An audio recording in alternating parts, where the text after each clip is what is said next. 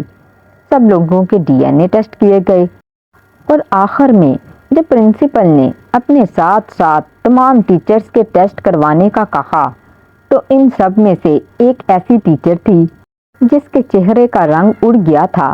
اسے دیکھ کر پرنسپل کے چہرے پر ایک مسکراہٹ آئی تھی۔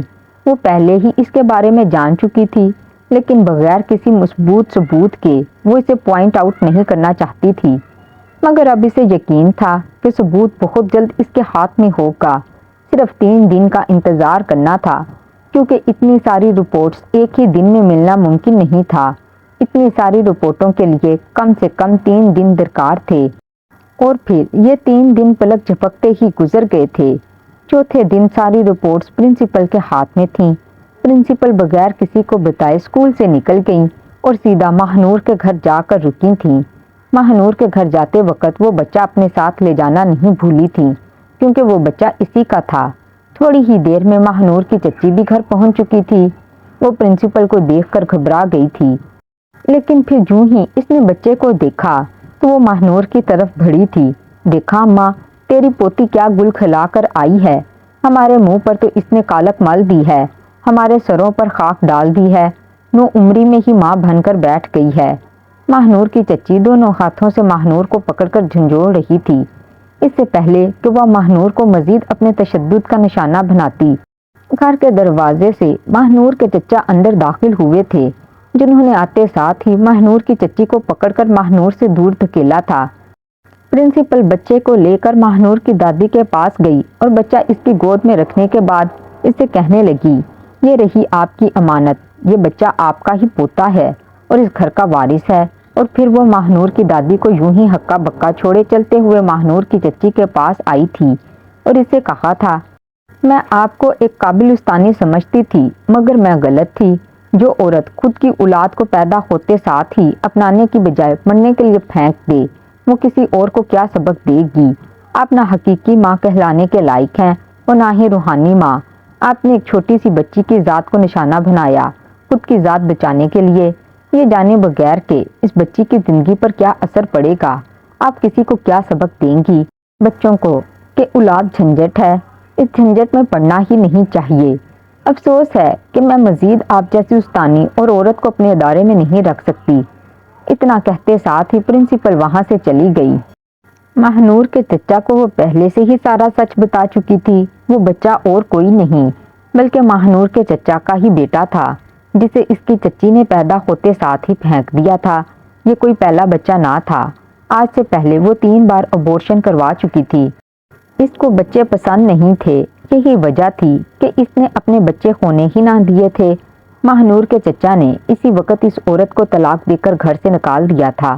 وہ عورت ہی تھی، اپنی ذات بچانے کے لیے اس نے کئی لوگوں کو مصیبت میں ڈالا تھا۔ اس کی وجہ سے اسکول کی اچھی خاصی ساکھ خراب ہوتے ہوتے رہ گئی تھی۔ اوپر سے اتنے لوگوں پر کیے جانے والا شک ماہنور جیسی چھوٹی سی بچی پر بے بنیاد الزامات لگا کر اس کی زندگی برباد کرنے کی کوشش کرنا سر فریض تھا۔ یہ سب معافی کے قابل نہیں تھا اور نہ ان لوگوں میں اب اتنا ظرف تھا کہ اس عورت کو معاف کر کے دوبارہ اپنے پاس رکھ سکتے۔ تو ناظرین، کیسی لگی آج کی کہانی کمنٹ باکس میں لازمی بتائیے گا۔ ویڈیو پسند آئی ہو تو ویڈیو کو لائک اور چینل کو سبسکرائب کر دیجیے گا۔ ملتے ہیں اگلی ویڈیو میں، تب تک اللہ حافظ۔